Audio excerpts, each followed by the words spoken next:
Welcome back to my channel. ఈరోజు మహిషాసురమర్దిని అనమాట. అమ్మ యుద్ధం చేసిన రోజు, అందుకనే అమ్మవారి ఫేస్ని అయితే ఇలా అలంకరించి నిమ్మకాయల దండ అయితే వేశాను. ఇంకా రేపే విజయదశమి అనమాట. నవరాత్రు పూజ చేసి దీక్ష విరమించే రోజు, మన దీక్ష కంప్లీట్ చేసే రోజు రేపొద్దుట పూజ అంతా కూడా ఎలా చెయ్యాలి ఏంటి అన్నది, అలాగే సెమీ పూజ అనమాట. అపరంజిత దేవిని పూజించాలి. ఈ నవరాత్రులు ఎవరైతే చేశారో వాళ్ళు కంపల్సరీ అపరంజితాదేవిని పూజించుకోవాలండి. అంటే సెమీ వృక్షం పూజ చెయ్యాలన్నమాట మనము. అది ఎలా చెయ్యాలి ఏంటి అన్నది నేను ఈ వీడియోలో మీకు చెప్తాను. అయితే మనకి ఫస్ట్ వచ్చేసరికి ఇంకోండి, సెమీ అంటే ఏం కాదు, సెమీ వృక్షం అంటే జమ్మి చెట్టు. మనకి దగ్గరలో మనకి ఎక్కువ శివాలయంలో ఉంటుంది. మా సైడ్ అంతా కూడా శివాలయంలో పెడతారు జమ్మి చెట్టుని.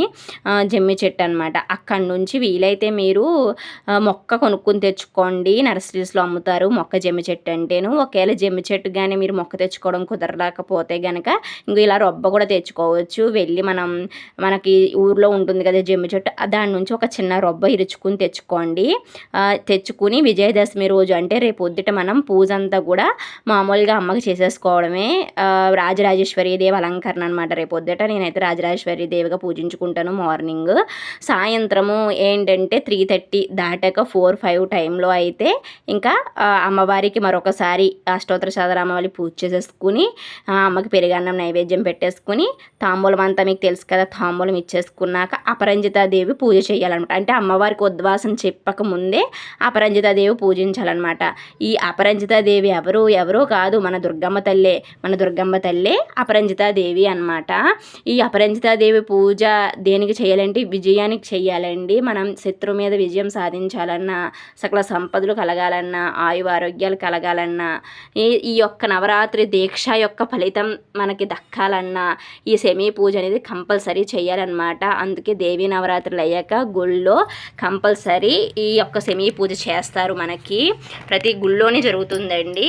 కాబట్టి మనం కూడా ఇంట్లో ఇలా పీఠం పెట్టుకుని కలసం పెట్టుకున్న వాళ్ళు, అలాగే 9 రోజులు కూడా అమ్మవారి ఫోటోకి డైలీ నెత్తి దీపారాధన చేసి తలస్నానం చేసి నైవేద్యాలు పెట్టుకుని ఈ 9 రోజులు చేసుకున్న వాళ్ళు, నవరాత్రుల దీక్ష చేసుకున్న వాళ్ళు అందరూ కూడా ఈ సెమీ పూజ ఇంట్లో కూడా చేసుకోవచ్చు. అది ఎలా చేయాలంటే చెప్పాను కదా, ఇలాగా మనకి జమ్మి చెట్టుని అంటే మొక్కని తెచ్చుకుని ఒక చిన్న రొబ్బని తెచ్చుకుని అది పెట్టుకోండి. అమ్మవారి పూజ అయిపోయాక అప్పుడు జమ్మి పూజ చేయాలి. అప్పుడు తర్వాత అమ్మకి ఉద్వాసన చెప్పాలన్నమాట. ఈ జమ్మి చెట్టుని తెచ్చుకుని ఏం చేయాలంటే ఈ రొబ్బని ఒక కుండీలో అయితే గుచ్చండి. ఒక కుండీలో గుచ్చి అప్పుడు పూజ అనమాట. ఫస్ట్ విఘ్నేశ్వరుడు పూజ చేసుకుని అపరంజితాదేవి అంటే దుర్గమ్మ తల్లే ఈ యొక్క సెమీ వృక్షం దగ్గర అంటే ఈ జమ్మి చెట్టు దగ్గర అపరంజితాదేవిగా కొలువై ఉంటుందన్నమాట. ఆవిడిని పూజించుకోవాలన్నమాట. మనం దుర్గాదేవికి ఎలాగ పసుపు అక్షంతలు ఇవన్నీ వేసి పూజ చేసామో అలాగే అమ్మకు కూడా అంటే ఈ అపరంజితాదేవికి కూడా ఫస్ట్ వినాయకుడు పూజ చేసేసుకుని జమ్మి పూజ అనమాట. ధూపం దీపం నైవేద్యం అంతా చూపించేసుకున్నాక చక్కగాని ఇదిగోండి ఇలా ఉంటుందన్నమాట. ఒక మంత్రం ఉంటుంది అమ్మకు సంబంధించి. నేను ఈ మంత్రం ఏంటన్నది క్లియర్గా మరొకసారి మీకు కామెంట్లో పెడతాను, చూసుకోండి. వెళ్ళి ఒక చీటీ మీద ఈ మంత్రాన్ని రాయాలండి. ఈ మంత్రాన్ని రాసి కొంతమంది ఏం చేస్తారంటే గోత్రనామాలు కూడా రాసుకుంటారు. గుళ్ళో చేస్తే కనుక గోత్రనామాలు రాసుకోవాలి. ఒకవేళ మనం ఇంటికాడే కదా, ఇంకెవరు ఉంటారు, మనమే ఉంటాం కాబట్టి గోత్రనామాలు ఏమీ రాయవసరం లేదు. మనకి ఎలాగో మన ఇంట్లో మనమే ఉంటాం కాబట్టి రాయవసరం లేదు. ఈ మంత్రాన్ని ఈ విధంగా చుట్టి దీన్ని ఒక దారముతో కట్టి ఈ యొక్క రొబ్బకి కట్టాలన్నమాట. ఈ కట్టి ఈ పూజ అనమాట. కట్టాక అప్పుడు మనం ఈ కుండీలో గుచ్చుతాం కదా, దీని చుట్టూరు 3 సార్లు తిరగాలి. దాంతో అపరంజితాదేవి పూజ అవుతుందన్నమాట. అపరంజిత పూజ విధానం అదనమాట అండి.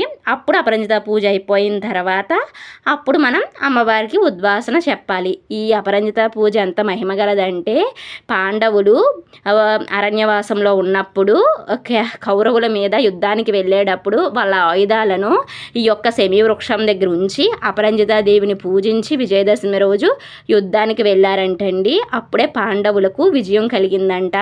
తర్వాత మన శ్రీరాముడు కూడా రావణాసురుని చంపడానికి విజయదశమి రోజు ఈ అపరంజితాదేవి పూజ చేసుకుని సెమీ పూజ చేసుకుని అప్పుడు వెళ్ళాకే అప్పుడు రావణాసుడిని చంపి రావణాసుడి మీద విజయం కలిగిందంటండి రాముడికి కూడా.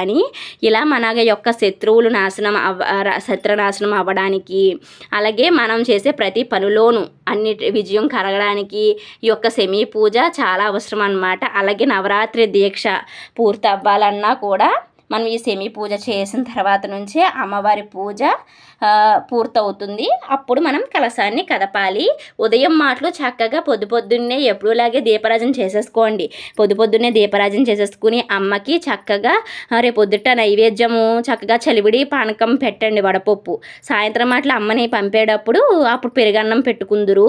పొద్దున మాటికి చలివిడి పానకం వడపప్పు పెట్టండి. చలివిడి పానకాలు వేస్తారు కదా అమ్మకి, అలాగనమాట. చలివిడి పానకం పెట్టాలి. చలివిడి పానకం పెట్టేసి రేపొద్దుట పూజ చేసేసుకుని వాహన పూజ కూడా చేసుకోండి. అంటే మీ వెహికల్స్ ఉంటాయి కదా, హస్బెండ్ బండ్లు, మన బండు, స్కూటీ, అలాంటి బళ్ళు, కారు, అలా మీ వెహికల్ ఏది ఉంటే అది శుభ్రంగా, పిల్లల సైకిల్ శుభ్రంగా కడిగేసి చక్కగా పసుపు రాసి బొట్టు పెట్టి నిమ్మకాయ కట్టి ఇది అమ్మవారికి చూపించిన దూపాలు ఉంటాయి కదా, అగరత్తులు చూపించేసుకుని చక్కగా హారతి కర్పూరం బిళ్ళ వేసేయండి.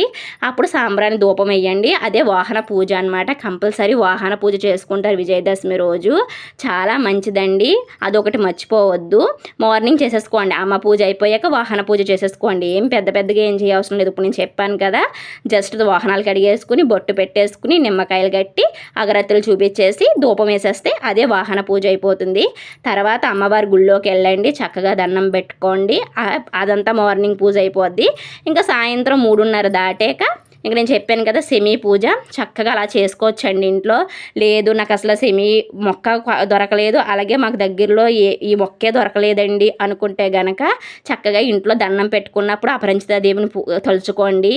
అపరంజితాదేవిని తలుచుకుని ఈ శ్లోకం రాశాను కదా, ఈ శ్లోకాన్ని మీరు చీటీకి దగ్గర దాచుకుని అమ్మ పాదాల దగ్గర పెట్టేసుకోవచ్చు. ఇవరే అపరంజితాదేవి. వీలైనంత వరకు మొక్కకి ట్రై చేయండి, లేదా రొబ్బకి ట్రై చేయండి. ఇది దొరకకపోతే గనక చక్కగా ఇలా మంత్రాన్ని రాసుకుని ఇదే అమ్మ దగ్గర పెట్టేసుకుని ఓం అపరంజితాదేవి నమోం నమః, ఓం అపరంజితాదేవి నమోం నమః, ఓం అపరంజితాదేవి నమోం నమః అనుకోండి.